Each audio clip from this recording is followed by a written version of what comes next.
What is up? Back again for another episode of the Too Tall Sports Podcast. Thanks for joining me today.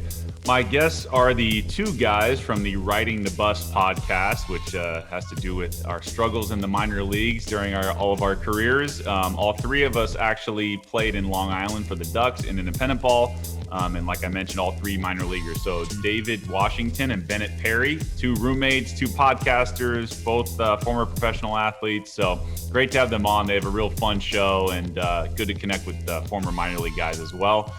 You can always check out the show at Too Tall Sports Podcast on Instagram. On Twitter, it's at Too Tall Sports. You can find the show on YouTube if you'd like to watch. Please go and do that there. And you can subscribe and also hit the bell notification to get notified every time we drop a new episode, which is usually every Thursday. You can check us out on Apple Podcasts. Please subscribe, rate, and review if you can. Hit those 5 stars. If you scroll all the way down on one of those pages, I think it's episodes page, you can hit the 5-star. It'll help the show exposure. You can also find us on Spotify. We're on Pandora. We're on Google Play. We're on everywhere you can find podcasts. You can find us there. Amazon Music as well. So please follow the show there. If you'd like to email the show, it's at tootallsportspodcast@gmail.com. Once again, my show is with the Riding the Bus podcast guys, David and Bennett. Please enjoy. It's a really funny episode, so have a good one with that, and I'll see you on the other side. Thanks. Too tall. Going crazy.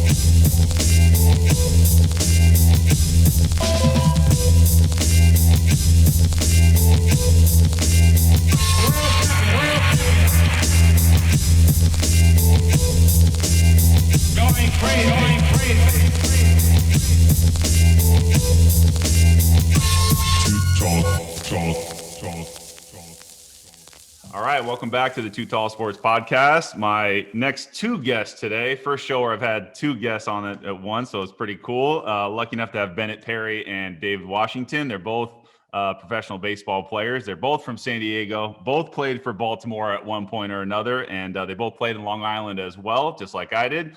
And they had their own podcast called Riding the Bus Podcast. So happy to have them on. Bennett and David, how you guys doing today? Awesome, man. Thanks for having us on. Doing great. Thanks for having us. For sure. Glad to have you guys. Finally can get some fun people on the show. You know, you guys Absolutely love listening to your guys' stuff, and you guys do a lot of funny segments, which I want to get to later on, but I want to kind of go through your careers first. But just in general, last year, 2020, for both of you guys, what was it like baseball wise and personally? How was last year for you? I mean, to say it was weird, obviously, is an understatement. Luckily, I was able to play. We got to the American Association where we had like the 60-game COVID season, and actually won it in as the Milwaukee Milkmen. But very, very strange. Just from the extended off season, being never been home in the summer really, like as an adult. So that was just like what to do with that, and then not knowing if I was going to be able to play, and then kind of being like, okay, yeah, we are going to play, get out to Milwaukee in a week. It was a lot to get through, but it was worth it to get on the field. It was a lot of fun. Yeah, see, I was supposed to be in the same league in the American Association, and the team I was going to play for, they got like canceled. Oh. And so I ended up not playing. And that was really weird because kind of like you said, being home for I couldn't remember the last time I was in San Diego for summer. And it was just like early on, especially like when we get into like, I said like June, July, and like August, there was like this, all I've ever had to do during these months, I feel like, is what time I'm supposed to be at the field and what the schedule for the season is. I was like, and I don't have to do that. So all of a sudden there's a lot of hours to fill up just out of nowhere. Yeah. So not ideal. Spend some quality time on social media then, I guess. Yeah. Well, hey, try you got to learning how to podcast. make a podcast. There you go, man. That's huge. So yeah, we'll get to that in a little bit. I'm going to go through their careers a little. I'll start with David. So for you, you guys both grew up in San Diego, but for you grew up in San Diego and you were a two-sport guy. I saw baseball and basketball. What made you kind of commit to baseball at some point where you knew you had a future in that versus playing basketball? That's a good question. I was really kind of in between going into my senior year. Baseball really hadn't done much. I hadn't done much in baseball like my freshman through junior year. So I was really more of a basketball guy, honestly. And then caught a couple breaks just as far as like being invited to like scout ball teams and stuff like that. And my name kind of got out there. And yeah, I had some scouts come out and just decided like whichever seemed like it was going to, get me further. That's what I was going to go with. So it was like, JUCO D2 basketball or, getting drafted, and playing professional baseball. So I went with that. And I think I made the right call. I agree with you. I was the same, actually. I was a basketball guy too. I did the exact same decision. I was like, you know what, career-wise, it just makes sense. It's so much harder to make it in basketball, so I totally get that. There's way more 6'5" guys in basketball than there are in baseball. Right, exactly. I want to point out really quick, actually. Yeah. I also was technically a two-sport athlete in high school. I wasn't as good on the basketball team, but I was on the basketball team. We're not talking about your basketball. I was on the basketball team. That's all I wanted. Look, I didn't know you were 6'6". I saw your bio. I was like, damn, dude, not at that time when I was playing basketball. But I remember distinctly my pitching coach come up to me and basically being like, listen, you're never going to play in the NBA. Let's just be honest. But you have a shot to maybe play baseball at the highest level. So I was like, yeah, you're probably right. 6'6" lefty? I would think so. Yeah. No, this is definitely the Too Tall Sports podcast. We got everybody over 6'5" here, so that's good. So back to David, you got drafted in the 15th round out of high school. It's probably a tough decision, I'm guessing, whether you go to college or sign. Did you have like any consideration to go to college at all, or was it an easy decision for you to go pro ball? It was pretty easy for me because I don't like school. Okay. There you go. So I was like, I was like, I can, like, maybe if this doesn't work out, like if I get released in 2 years, then I can just like, I can fall back on school. But sure. Yeah, I was trying to, I can play baseball and not have to do the schoolwork, and I'll go with that. Did you have any offers? I did not have any. Okay. I didn't like school all the way back, like going back to middle school. So my GPA coming out of high school wasn't super impressive. So it was a pretty easy decision to make. In hindsight, in case any kids are watching this, that's not the right way to do things. Be a good student. Give yourself some different choices and stuff. That's always that's the message. But for me personally, I wasn't trying to hear school. Yeah. I mean, look, you already knew what you wanted to do. You had your plan A. So, why not follow it? I get that. Right. But as a high school, 18, 19 years old, what was it like going from high school to the pros when you got, salty college guys and you got Latin guys that you've never seen before and you're the young dude coming in? What was that like for you in the first couple of years? It was very uncomfortable at first. Especially because given like kind of my high school background, it wasn't like I knew I was going to be a professional baseball player for years before it happened. It was kind of like, oh, this is actually going to happen like a couple months before. And then like, oh yeah, okay, now I'm here. So there was a lot of like, am I supposed to be here? That whole thing. But then once I was able to kind of like work my way into having a little bit of success and like, oh, okay, like, yeah, some of these guys are coming in stronger and like a little bit better, but this isn't something that I can't adapt to. And then it got a lot more comfortable, a lot easier. Gotcha. Okay. And I saw, you were drafted by the Cardinals, first class organization. I actually had Xavier Scruggs on my show recently. I saw you guys had him on too. So that was a pretty cool, he's a cool guy. Yeah. He's a San Diego guy too, right? Mm-hmm. Powlegian. Yeah. Okay. Did you guys know him? Learned that word on the podcast. Say that again? I learned that word on the podcast, Powlegian. People say Poway or Powlegians. Guy learns a new word. He can't stop saying it. No, he's North San Diego. Are you guys, what, I guess South San Diego or Central? Like we're both in Mission Valley now, which is more like kind of like Central. We're like maybe like 10 minutes north of downtown. Gotcha. But yeah, Poway is technically like, I think you're supposed to say Poway, California, but they like to lump themselves in with San Diego. Okay. Gotcha.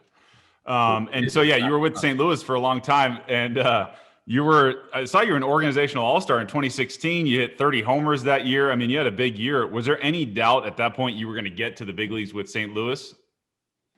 Yeah. It didn't happen. I know. Yeah. Yeah, but no, like, there was always doubt, honestly, because it was just like, it honestly, it wasn't a real thing. Like, I kind of like from early on, I just like put my head down and was like, I'm just going to be really good. And if the big leagues happens, the big leagues happens. But like, I don't know, it didn't seem realistic to start. And even like being in AAA, it was like, no, that's a big league. I had a good year, but like, nah. Right. But yeah, that was a fun year. I remember in 16 because I got called up to AAA that year, and just that feeling of like being one step away is really trippy. Yeah, definitely. I mean, you would think like they make you an organizational all-star. That means they still got, their buy-in on you and their investment, even though by the time, 2016 comes around, you've been in the minors for a long time. So I could see. I had already gone through my original contract and then I had re-signed for that year. Okay.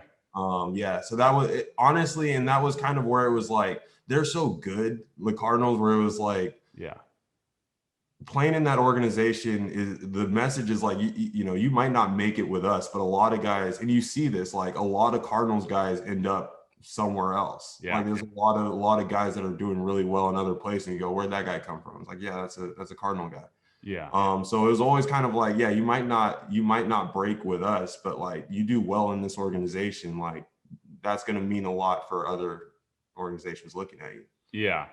And then you end up getting to Baltimore, and the next year you're in the big league. So within like a 6-month span, you go from, leaving the Cardinals, which I'm sure wasn't easy for you, and then you're in the big leagues in 2017. I was just going to ask you about the Cardinals for a second. What was that like when you weren't with the Cardinals anymore? Was that like a tough thing for you to deal with, or you were just like, I got a new opportunity, maybe Baltimore is a good spot for me? Yeah, that was tough. It was a really tough decision, especially coming off of a really, my best year statistically. There was, and that was like, I don't want to go too deep into like the free agency process, but like there was that conversation about like, okay, if there's a better offer from a different organization, I might still want to go with the Cardinals just because of familiarity and Right. and just how good of an organization they are. Right. But ultimately that's not how it played out. But I was very excited to like, new opportunity with Baltimore, new guy, that whole thing. Very exciting. I kind of lost where I was going with all that, but I love when that happens. That's all good, man. No, but no, it was a tough thing. It was a tough, because the Cardinal, I can't say enough good things about the Cardinals. Like for where I was when they drafted me and how patient they were in my development, I like a lot of those stories that I hear about other organizations, like I might not have had a chance to become the player that I was in 2016 just because they could have been done with me way before that. So it was definitely tough, ultimately leaving when I did. Right. And of course, everybody that has you on has to ask about when you got called up. So what was that day like? And then I think you had 3 games in the show. I know you didn't get a hit, I saw, which is unfortunate, but I'm sure that's it. Does that bother you that you didn't get a hit in the big leagues? Oh, 100%. Yeah. I mean, that was, well, because it like, no, he loves it. This is no, I know. It's like you got there, you reached the mountain. You're like, well, damn, I can at least get a hit, Yeah, exactly. Well, this is how I've gotten to sleep at night I realized that there was never going to be a time where I was like, yeah, this is enough, because I always told that was the thing. Like you get through the minor leagues just going like, all I need is one at bat in the big leagues. Right. And then I get my at bat in the big leagues and I strike out. And like, okay, now I need to put a ball in play. Right. And then I strike out again. And then like the third at bat, I put a ball in play. I'm like, okay, well now you got to get a hit. But like, that's just going to keep going. Like at no point, I think, unless I was able to somehow turn into Derek Jeter, where I could play 20 years or whatever. And and then call it quits on my own terms and do a farewell tour. Like anything short of that was going to be a little disappointing. So I can kind of look at it and be like, you know what it is? I look at it like, if you look at where I started and where I got to, like that's something that I can, I don't know, have pride in. But I replay a few of those at bats, I'd say 4 times a week, just thinking about like, oh yeah, why couldn't I just be on time for one of those fastballs? Right. Yeah. At least you got there, man. A lot of I didn't get there, so you got to remember that, which is cool. Yeah, no, being able to say like, I got to the big leagues, and that's everybody that plays this game tries to do it, and very few do. So I do take pride in that. But yeah, being called up was such a I don't know. So it's an indescribable feeling. Just the best way I can talk about it is just like I didn't have control over the muscles in my face for like a good 2 hours. It felt wow. Like I was just stuck like this, like yeah. like where am I going? I saw actually a story. Last thing for David. Don't worry, Bennett. I'll get to you in 1 second. I like just hearing David talk, honestly. Oh, okay.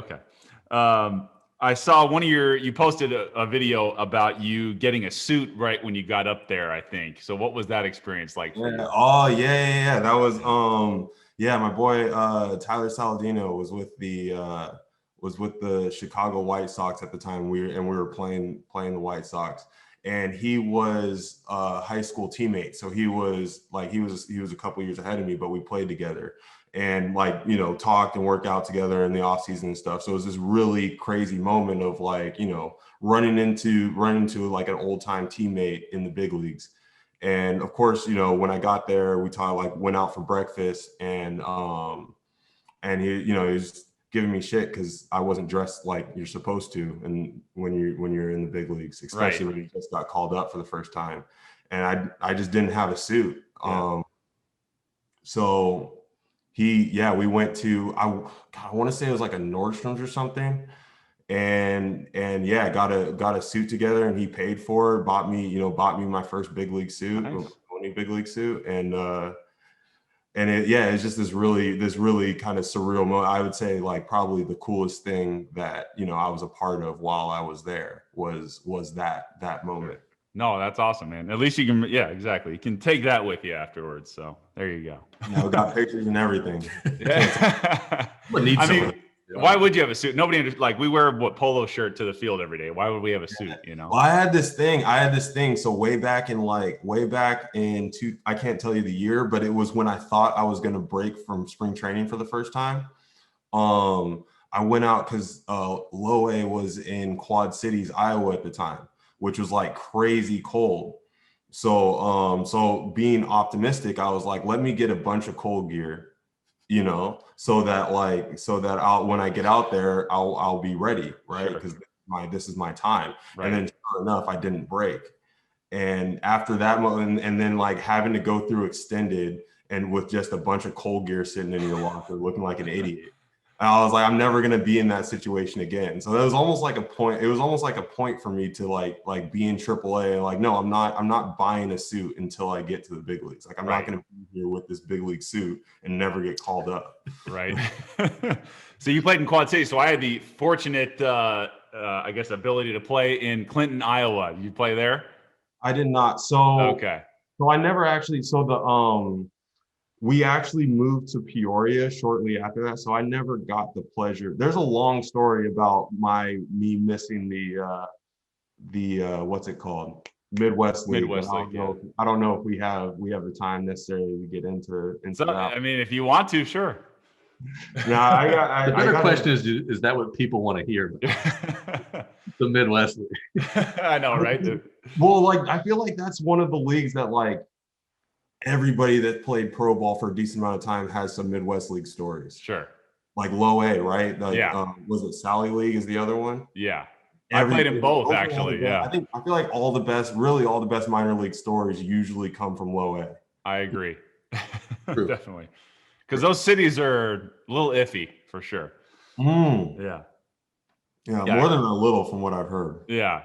No, I played in Clinton, Iowa, which is in the Midwest League, and I played in West Virginia in the Sally League also. So, I know. They're both bad. So, all right, we'll come back to you a little bit later, Dave. So, Bennett, when you were in high school, were you getting a lot of attention as a big lefty pitcher? What was your were you on the radar at all? What was your story in high school? To be honest, I would say, now I have nothing to compare it to, but I would say for a decent, definitely my junior year, junior year had a really good year. And Poway, where I went to high school, is known as a pretty good high school in San Diego. We've had some, I mean, that's where, that's how I know of Xavier Scruggs. He also went there. And I did like the area code tryouts. And like after that, had a lot of colleges that I was like talking to and scouts. Similar to my co-host, was not the biggest fan of school. So the GPA wasn't great. And that left off definitely some college up. The pro scouts didn't seem to care as much about that, but I had a lot of talks with like good colleges that were like, oh, we want to bring you out here. And then at the end being like, oh, and just so we know, like, what are your transcripts looking like? And I would tell them, and then there'd be like a long pause, and they'd be like, well, best of luck with everything. Like, oh, okay, I got you. And then senior year, I kind of got hurt, so I didn't play much. And so the pro scouts kind of seemed to go away a little bit. And then it got to a point where I was lucky enough to have a pitching coach that I'm really close with, that was close with a lot of the scouts, that they were all like, listen, we like Bennett, but we're not taking him anywhere close to probably where he should surpass college. And at that time I'd already committed to Cal State Northridge. Right. So most of the advice was like, he should go there and kind of go that route. So that's what ended up happening. Gotcha. Okay. So yeah, you are a big West guy, Cal State Northridge, just like me. And I just wanted to ask you just about, before we get to your career there, about the conference itself. What do you think about the Big West Conference, and does it get enough respect versus like the Pac-12 or other big name conferences? It definitely doesn't get enough respect. Now, I haven't followed as closely since I was there, so I don't know now what's going on. But when I was there, I mean, you could have made a case that both UC Irvine and Cal State Fullerton were two top 5 programs in the country. So you had those at the top. Long Beach State was really good. When I was there, UC Riverside was pretty good. UC Santa Barbara was starting to get a little bit better. So my experience was that, if I'm being honest, Cal State Northridge was by far the worst team in the conference. So we would kind of just get beat up by everyone. I ended up actually tearing my labrum my first start my freshman year of college. Oh, wow. It was against East Carolina. It was in the second inning. So in my college career, I only had like 1 1/3 innings. But being there and watching, like when we played Fullerton and Irvine, it amazed me how we couldn't even really make it a game most of the time. Not trying to throw Cal State Northridge under the bus. Sure. But so my experience of the Big West was, everyone's really good except for us. Well, what about, I'm sure UC Davis was in the conference, Pacific. They couldn't have been that good. Us too. We were, I'll be honest, my freshman year, because I was only there for 1.5 years. Yeah. My freshman year, I remember our non-conference, we did pretty well. And I remember thinking like, hey, I'd heard Cal State Northridge wasn't that great, but looking at our recruiting class, think we kind of gotten better. Going into conference, there was a lot of confidence. And I want to say our first series of comp was against Fullerton. Okay. It was ugly. And we were like, oh, okay. So maybe we're not quite there yet. Right. No, it's understandable. Northridge just isn't, they don't have the same pull that these other programs do. So, right. But you got some great stories apparently from your time at Cal State Northridge. So go ahead and hit me with one of those. I mean, most of them are just kind of really making me not look too great. Like, if you're okay with that, yeah. Most people would go, who goes to college for only 1.5 years? That's not a normal amount of time. And then to be able to, so I'll tell you a story that doesn't make me sound good. Sure. Is that, so I got hurt my freshman year, so I had surgery, and then our coach got fired, so we had brought a new coach in. And then I ended up leaving Northridge before my sophomore season. So I went for my sophomore first semester. And for the people that don't know, if you go to a D1 school, you have to sit out an entire year before you can be drafted. Right. And I was still able to be drafted that year. And the reason I was able to be drafted that year, and again, any kids listening, this is not what you should be doing, but I didn't go to one class my sophomore year. And so since I got 0 credits, there was a loophole that counted as not going. Oh, you didn't go to school. So that whole year. So that was like, oh, you missed a year of school essentially. Now, most people were like, that's terrible. And any future endeavors are probably in jeopardy now. But in terms of getting drafted, if you want to get drafted late and go, you can do that. So that's basically what happened. Again, you should not go to any classes. But I agree with you, but somehow you sat out without really sitting out. It worked out perfectly. You got drafted a year before you should have. Yeah, I did like send an email to the commissioner's office, and they'd like review it. And I ended up being like a 40th round pick. So it didn't even like who really cares. But I remember being like, somebody emailed back being like, yeah, we can't find any problem with what I guess you've been out of D1 baseball for a year. So anyway, you end up getting, so how did you get seen if you weren't playing? So what ended up happening is, like I said, so I have a pitching coach who's very in touch with what's going on in San Diego. And one of the scouts for the Orioles that really I had a good relationship with and liked me out of high school, like I talked about, still kind of kept in contact with. And when I was still recovering kind of from my surgery, I hadn't pitched yet. And he just kind of happened where I got home. At that point, when I got home, I had basically been kicked out of school. It wasn't looking good for me, type of thing. And my pitching coach, gave me a pep talk of, it's time to, choose which way you're going to go here, essentially. Right. And so, was working with him every day and throwing bullpens and getting back in it. And I don't remember if he came specifically to see me or not, or just happened to be there because my pitching coach and the scout were friends, but happened to see one of my bullpens and was like, damn, like, he's looked good. Like, he's throwing good. And then a couple more times, then he ended up bringing out like the cross checker or someone just like throw bullpens. And I was a 19-year-old, tall lefty that at that time was throwing kind of hard. And they were like, listen, if he doesn't want to go to JUCO, and at that time, this was the old draft rules where there were like 50 rounds and the money wasn't slotted. And we're like, we'll give him something, if he's okay being a 40th round pick. And I was like, yeah, I just don't want to be in school anymore. So whatever you offer me, I'll take. My pitching coach said, don't tell them that. That's not good. Sure. You lose all your leverage. And then, so they just, kind of watched me throw bullpens. And so after I got hurt at Northridge and needed my surgery, the next time I pitched was in pro ball, essentially. And it was kind of a weird process, but they basically just watched me throw bullpens and decided that's what they wanted to do. Hey, you got there somehow, which is great. Yeah. So good for you on that. As far as your first couple of years, and I saw you played in the South Atlantic League. We call it the Sally League for those that don't know. But you were in Delmarva, I think, which I remember playing there. What do you remember about the first couple of years there in Delmarva for you, transitioning from college baseball to pro ball and all that? I'm not gonna lie, I didn't love it. I don't think anyone wants to be at any level for multiple years. Right. One of the things that's kind of messed up with the Orioles is that their short season A team, Aberdeen, is one of the nicest places you can play, like in all of minors.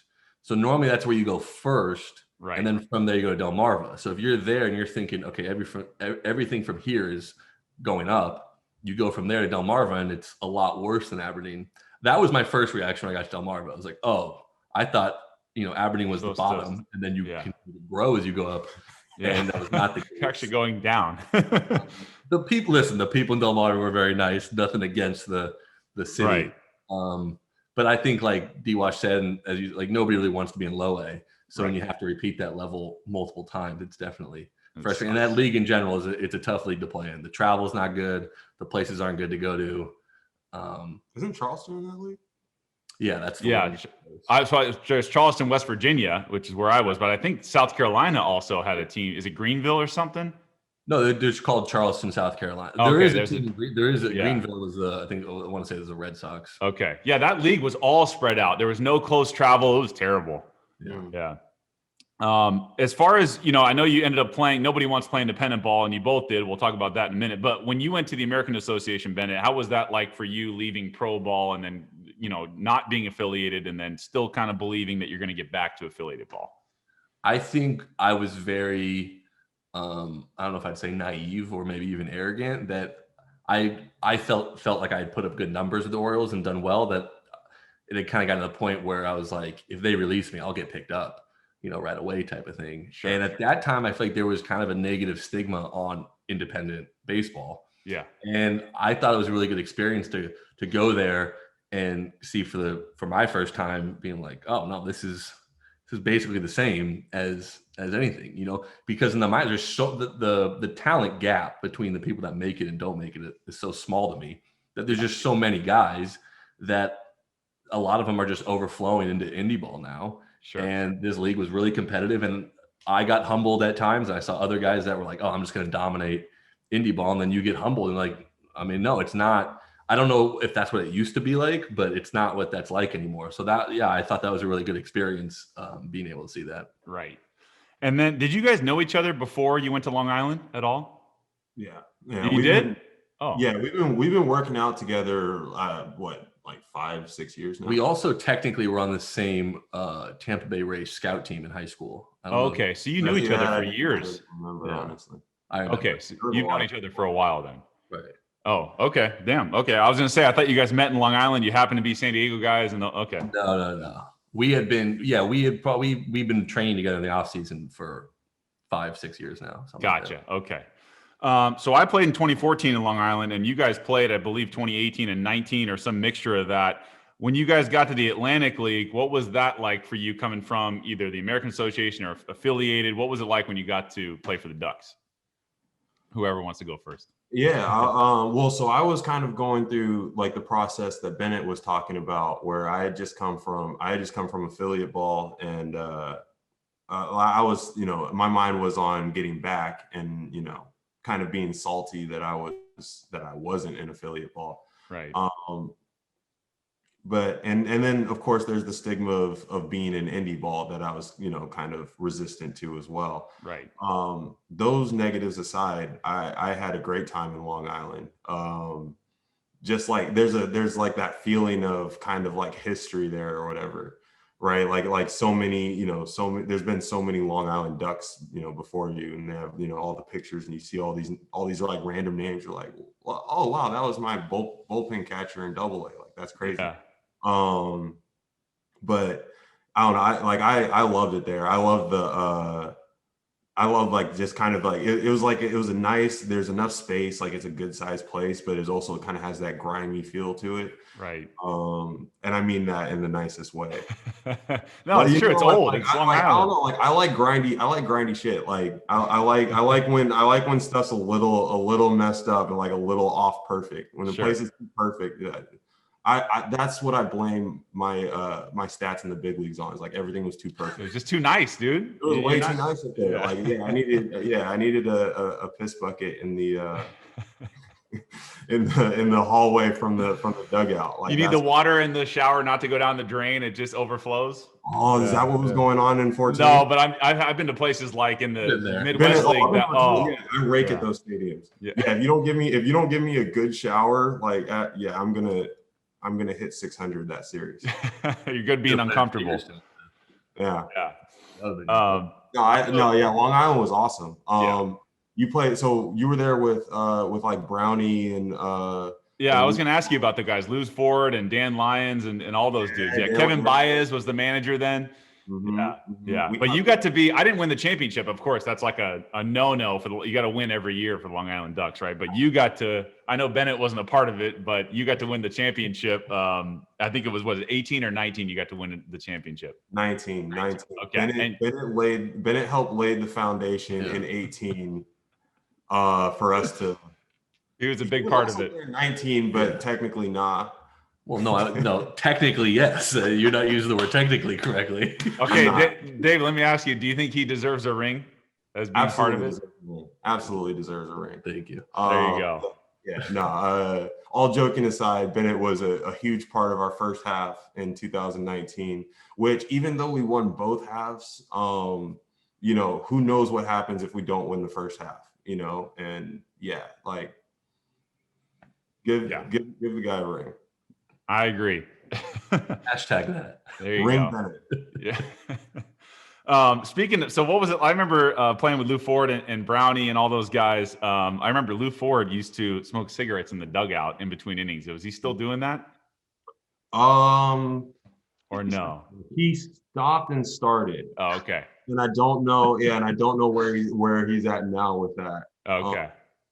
But dude absolutely rakes. Like for the people that don't know who Lou Ford is, the guy is a legend, especially like when you talk about like people who grind, like what is he, like 40, 43, 44? Yeah, he played in the big leagues with the Twins for a while and other teams. But yeah, he's still, plays center field. He's basically player coach now, but dude can hit. You can hit, dude. Yeah. Like, and it's the craziest thing. It's like I don't know. He went in 2019. Like we had a loaded team, so he didn't play too much to start. But then he just kind of like started getting at bats, and like it just one of those people that just rolls off the couch and is gonna hit 300. Yes. You put a bat in his hand, a guy on the mound, and a cigarette in the tunnel, and that guy, and he's gonna find you some barrels. You know, Yes. just one of the more impressive, like veteran guys that I've been around, just as far as being able, like, knowing himself and just, like, he's gonna hit 300. I haven't been around a lot of guys like that. Right. And there's a lot of talent in that league too. The Atlantic League, like, there's big name dudes in there. And I'm like, damn, when I got there, I was like, oh, this guy's still playing. Like, there's good people there. That's where you find out, like, what Bennett was talking about, where, like, there's not as many jobs in affiliate ball as people who can do them. Right. Like, you get to Atlantic League, you're like, yeah, all of these guys, or not all of them, because you get some people there, but, like, Name them. Dontrell Willis is on my team one year. I was like, what the hell are you doing here? You see, and not even just the names, like, you watch people play, like, that plays at every level, like, right, that talent level. You got guys in that. We had a bullpen where, like, nobody was throwing under 93. Right.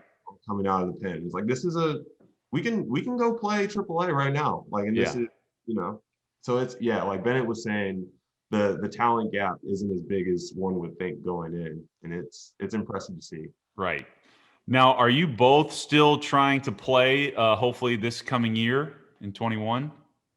Yeah, I'm planning on going back to the American Association. Okay. I'll let Bennett speak for himself. I'm kind of in a weird spot as of right now. Yes, I'm planning on going to the American Association. Talking to some teams in Mexico, maybe going back to Mexico. I'm definitely more in a position where I'm okay hanging him up than David is. So I'm still kind of playing it by ear. Right. Okay. Before we get to your podcast, I wanted to ask you, Bennett, about your time in Taiwan. What was that like going overseas and playing over there? Because it's definitely a different world. So I wanted to hear what your experience was like. I mean, I loved it. It was really cool. It was, how would I put it? It was like it was really cool going from indie ball and minor leagues to over there, where, to be honest, I did feel treated like I was treated a lot better, And that first experience of you're making, decent money, and it seems like people care what you're doing, and like that whole experience was really cool, and just like the culture over there was fun. I mean, the stuff of obviously the language barrier and the time change were difficult. There was, I was by myself a lot. I enjoy being by myself a lot, so I like that part. I had like my own little apartment, and it was like connected to the field, and the food was great, and the translators were nice, and it felt a little weird needing a translator to go anywhere. Like that was a weird feeling. I one time I branched off on my own, and it wasn't a good experience because I couldn't get back. But overall, the experience, I loved it, and I would have loved to go back. If I was being honest, I don't think I pitched as well to warrant me going back. So I always want, I've always kind of been like, I would like another chance to kind of go back there. So, I mean, maybe that happens. Hopefully that happens. But yeah, I love that experience. Would you say the talent level is AA, AAA level, do you think, or indie ball level? Funny. I've had a lot of people ask me that question. I never know how to answer it because it really is like the way they play. It's so much different that the way that I'm used to playing, like just fundamentally sound baseball. So it's like, I don't know if that is better than AA, AAA. I don't know if that plays at AA, AAA. Like the one thing would be, to be honest, I would say lineup wise, definitely could play there. The one thing is why I think they're looking for import pitchers is most of their pitchers, most of them are, the hardest you're getting is probably 86, 87. That would probably be somewhat problematic, I would think, to face the guys that are in AA and AAA. Right. No, I totally get that. Okay, so let's talk about the podcast. How did it, I mean, obviously you guys have known each other for a long time, but how did you guys decide, like, you're roommates now and we're going to do a podcast together? So how did that all come about? So I don't know, this might be a disputed thing, but I think if I remember right, if memory serves, I planted the seed about, I want to say 2 or 3 years ago. Cause we like we talked about, we worked out all the time. Right. And, basically what would happen is me and Bennett would only get like 2 exercises of our workout done a day, because the rest of the time we would just stand and have sports conversations. that just kind of went around in circles Sure. and annoyed everybody else, but we really enjoyed having them. And I think one day I kind of like, knowing that like neither of us were in any position to start a podcast, I was like, I think we should have a podcast, or like, it'd be cool if we had a podcast. Yeah. And, like a lot of people, like a lot of times I try to be modest, but like at that time I was like, we're going to have a podcast.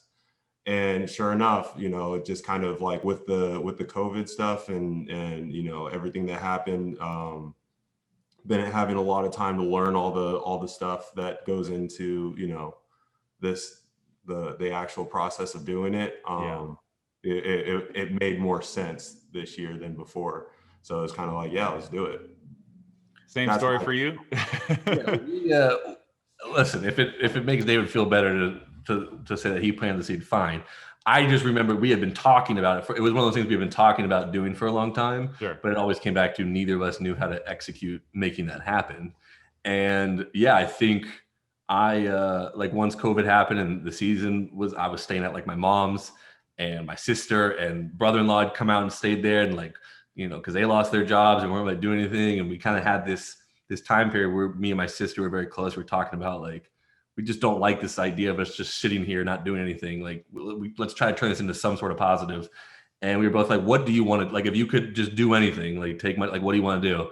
And I was like, I'd love to start this podcast that me and David have always been talking about. So I hit him up because he was playing, and I was like, in all honesty, like, how serious, like, I will learn what we need to do if you like are actually serious. He's like, yeah, like if by the time I get home, like we're ready to go, like I'd be down. So actually the podcast thing came first, and then it was like we're both looking for places to live, so we might as well be roommates. So there you go. Yeah, I don't remember who planted the seed, but it just been one of those things that we had been talking about and we're like teammates, and other people were like, yeah, you guys should have a podcast because you guys are just always talking about this kind of shit. And a lot of times, like, then they would join in, and like, you're like, yeah, this would be a cool thing. Just like have guys that we like, and we talk about random sports stuff and just like kind of share stories. So sure.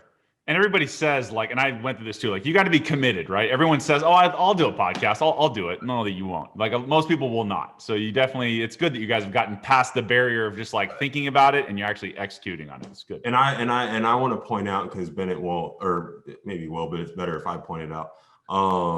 That like, that's this guy. I'm kind of more or less along for the ride, like doing what I can, but like Bennett is the one that's like pushed through like the, learning everything and like what needs to get set up, and like kind of like, okay, these are things that actually have to happen.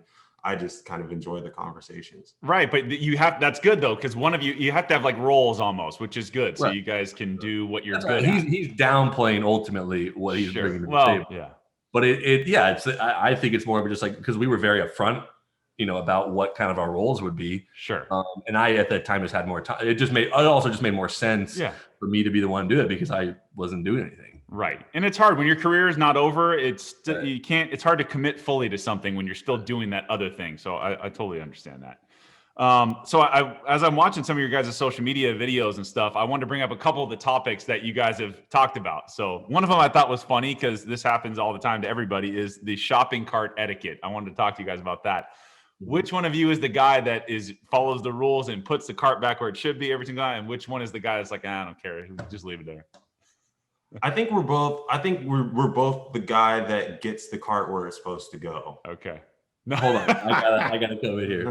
Based on that, if you do go and watch that video, what you'll see is I'm the one that takes it all the way back to the place.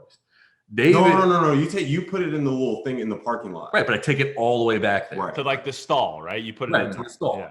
David also at least thinks he's putting it, but his thing is he pushes it to it. And I know him well enough to know that if he doesn't get it in, he's not correcting it.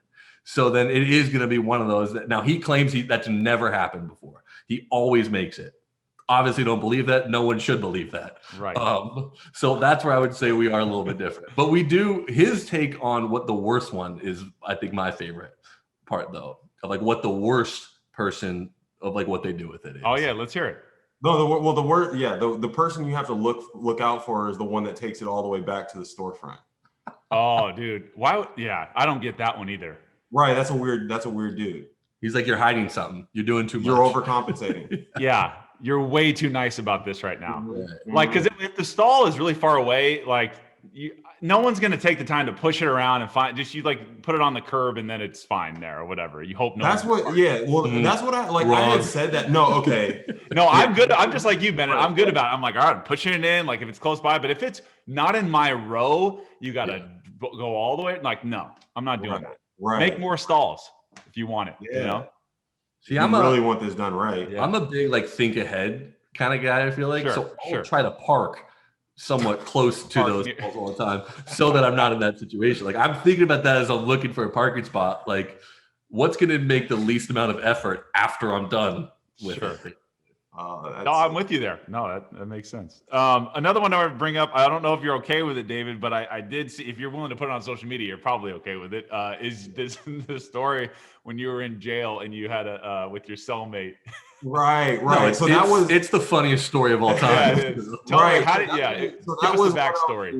That was what I was alluding to when I was talking about like my limited time in the Midwest League. Gotcha. Was because that was in the beginning of the season. I got put into custody for a little bit, and then promptly sent down upon release. So I didn't get to experience the Midwest League, or low A as much as like you guys might have. Okay. But yeah, like you want me to tell the story about like leaving the guy in the yes.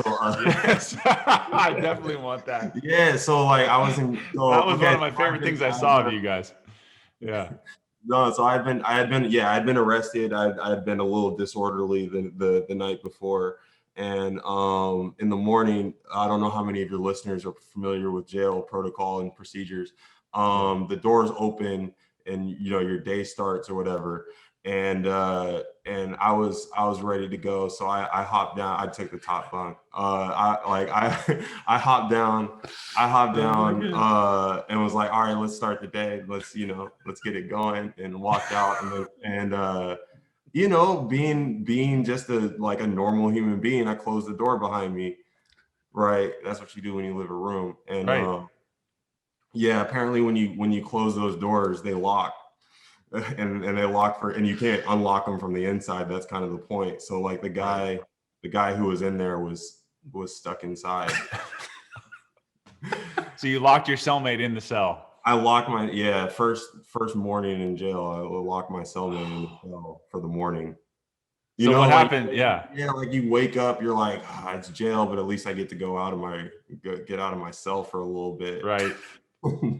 That's my favorite part of the story is his mindset of being like, fuck, another day in jail. But all right, let's just get on with the day. I can't even leave. I can't even have that.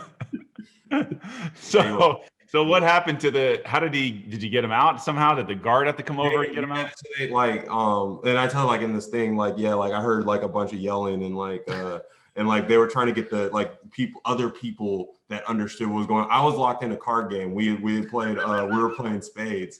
So I was trying to get these books and the rest of the people were trying to knock on the thing like, hey, we need, you got to open to someone, and I realized, that's me.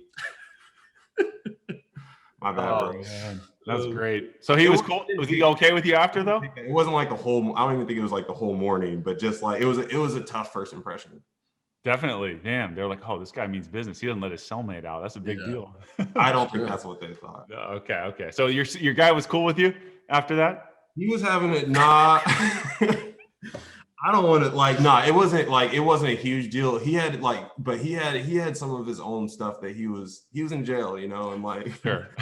He's already mad. In Peoria, Illinois, which I don't know, how much people know too much about Peoria, Illinois. Yeah. Richard Pryor's from Peoria, Illinois.